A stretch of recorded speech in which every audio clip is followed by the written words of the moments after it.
Hello everyone, it's Mrs. Meropol and welcome to Literacy. Thank you for joining me today. Today we're reading a story about porcupines. Now porcupines are mammals. They're from the rodent families, like little mice. They are nocturnal, and what that means is that they usually sleep during the day and they hunt for their food at night. But porcupines do a little bit of both. They're medium sized, they're quiet, they move slowly because they have poor eyesight. They can't see very well, but they sure can hear and smell. They have two sharp teeth that always keep growing because they're always gnawing on wood, and if they fall out, they grow back, not like your teeth when you get your adult teeth. They also are covered with quills, and quills are like needles. They come out of their body to protect them. They do not hibernate like some animals, but they do like to stay in some dens under stumps because they do go out sometimes during the day and hunt for their food. Well, now that I've told you a little bit about what porcupines do and what they are, let's get our bodies ready to listen to the great story that we selected for you today. Remember that our eyes will be looking at the illustrations, our ears will be listening to all the sentences, our mind will be thinking about porcupines and what they do and how they protect themselves. Our hands will be quiet so we can focus, our feet are comfortable, and my most important is that your heart will be caring about your family and your friends and your teachers and your wonderful schools. Let's get started. The name of the story today is Porcupines Promenade. That's just a big long word that means a stroll or a walk. And it's about how the porcupine has an encounter in the winter woods. That means who he'll meet. It's written by Lynn Smith and illustrated, which means the pictures are drawn by Jamie Hogan. Isn't that a beautiful view? By the way, these are called hemlock trees. Here's our title page. A Porcupine's Promenade, an Encounter in the Winter Woods by Lynn Smith and Jamie Hogan.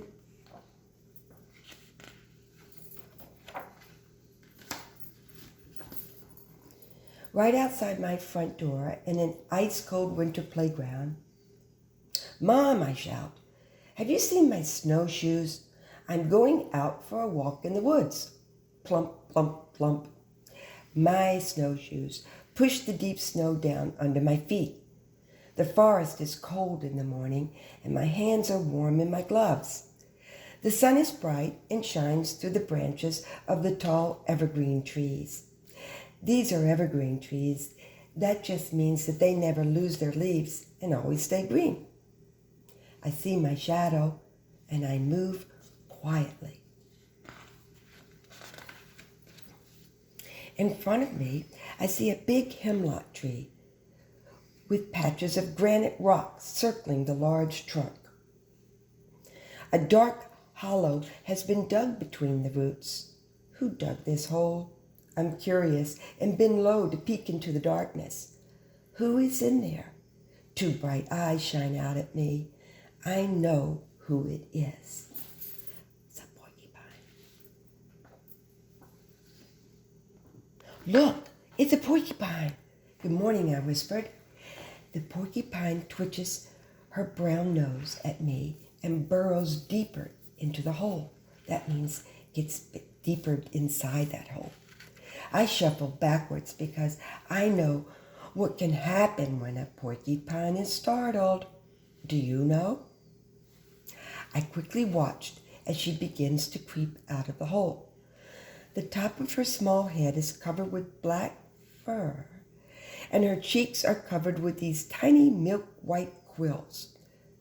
Thousands of longer quills protect her furry round back and flat tail. The claws on her toes are pointed and sharp. I murmur, you are a prickly porcupine. I think I will call you Priscilla. Priscilla shuffles. She grunts. She waddles out onto a well-worn path in the snow. First down into the valley between the snowdrifts, and then up and over the frozen hills of ice. I can't help smiling as I watch her coat of quills swing back and forth with each step. I decide to follow her. Now remember, porcupines move slow because their eyesight isn't as good as ours, but they can taste and smell really well. Swoosh, swoosh, swoosh. Priscilla hears my snowshoes behind her. Instantly, she stops, turns, and stamps her feet at me. She chatters and clacks her teeth and makes funny sounds like titch, titch, titch, titch. Her quills look as sharp as needles as they stand up straight in the black fur on her back and tail. I stop. It would be a mistake to move any closer. Priscilla's warning has worked. She turns and moves on. I wonder why Priscilla would leave the safety of her warm den to come out on this cold winter day. She waddles around fallen pine cones and down the snowy trail to a pile of hemlock trees scattered on the front floor. She uses her sharp teeth to tug the soft bark off the twigs, the thick twigs. Oh, she must be having a picnic. Remember, she uses her two sharp teeth all the time to gnaw her food. And if they fall out, they grow back, but not like our teeth. When Priscilla is full, she looks around. What will she do next? Priscilla moves forward in the snow on the trail and turns her head from side to side. The breeze rustles the treetops. She stops at the bottom of the giant white pine tree, sniffs the cold air, and rubs her muzzle against the tree. That just means around her mouth. Then she digs her long, sharp claws into the trunk of the pine tree and climbs. Shriek, shriek. She climbs higher into the thick branches. Priscilla stops and moves her head to look around. She climbs higher and higher and higher. Where are you going, Priscilla? As she nears the top of the tree, I suddenly see another porcupine poke its head out from between the dense branches. Right away, I notice not just one more porcupine. I count 2 and 3 and 4 porcupines. It's a prickle of porcupines curled up high amongst the top most branches of the trees. Now I know why Priscilla left the large dark den under the hemlock tree. Have you guessed why? Yes, Priscilla has a family. She has climbed to the top of the giant pine tree to join them. They seem happy to see her and watch as she nestles herself into the crook of a branch. That just means this little part of a branch. Her face turns to enjoy the warmth of the sun. Priscilla appears content and happy to be with her family. Her eyes close on the peaceful sunny winter afternoon. Bailey, Mom's voice echoed through the tops of the forest trees. Time to return home. My snowshoes backtrack along the trail. And I wonder, do porcupines dream? I think she's asleep now. What a great story about mammals, porcupine? Well, let's see what our response page is today.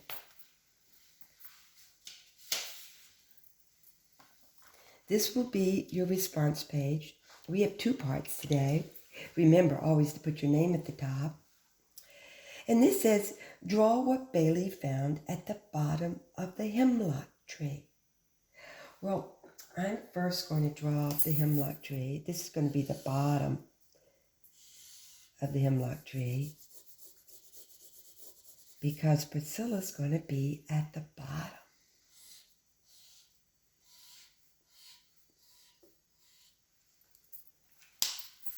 Now, Miss Meropol drew Priscilla, but she wants to show you how you can also draw Priscilla.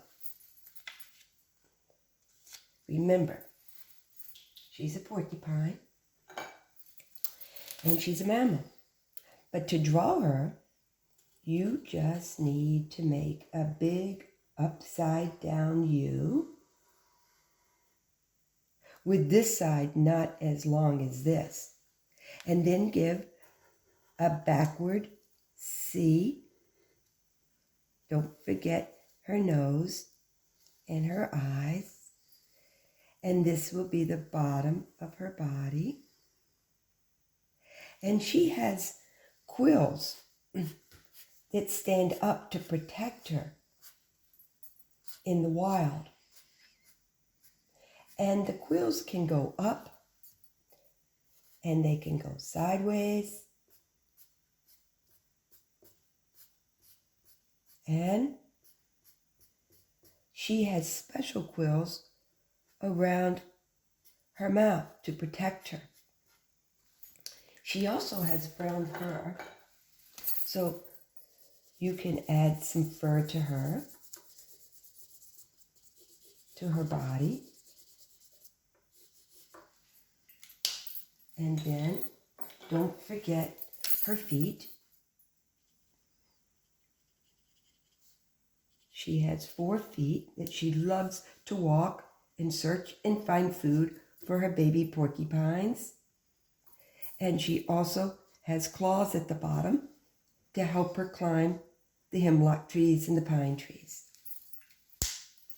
So I know you'll enjoy that activity here. Now it just so happens that right now it is daytime. Remember, she is nocturnal, but sometimes she comes out during the day to search food and then, of course, go back. That's the first page. The second part of our response page is going to be fun. We would like for you to either draw or to cut out a tree.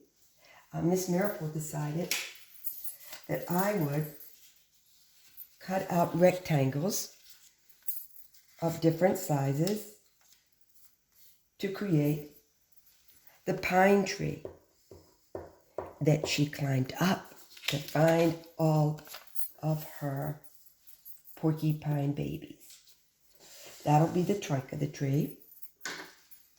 And this pine tree doesn't lose its needles during the winter, so I thought I would add some pine needles once the branches are put on top of each other. So there we go. Now, let's add some pine needles. Pine needles are similar to the quills that Priscilla and her babies have.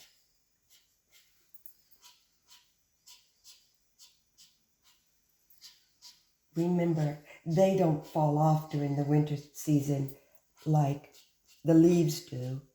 We've talked about that, and I know you've seen it outside your house probably. But these are the pine trees. Now, you're probably going to say, what do I do next?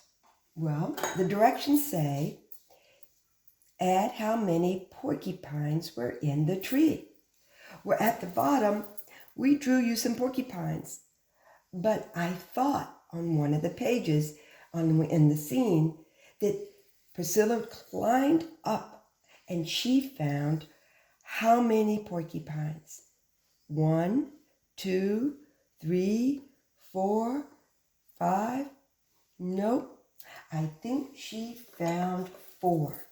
So I'm going to put an X on that one because there were only 4 porcupines. So you can now cut your strip. And remember that porcupines are brown fur with all the quills. So that's 1 porcupine, 2 porcupines, 3, and 4.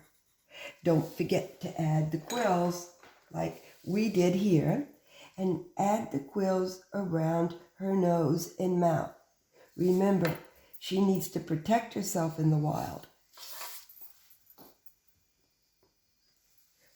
We've colored, we've added the quills. Now, your job is to cut out all 4 porcupines. That's 1.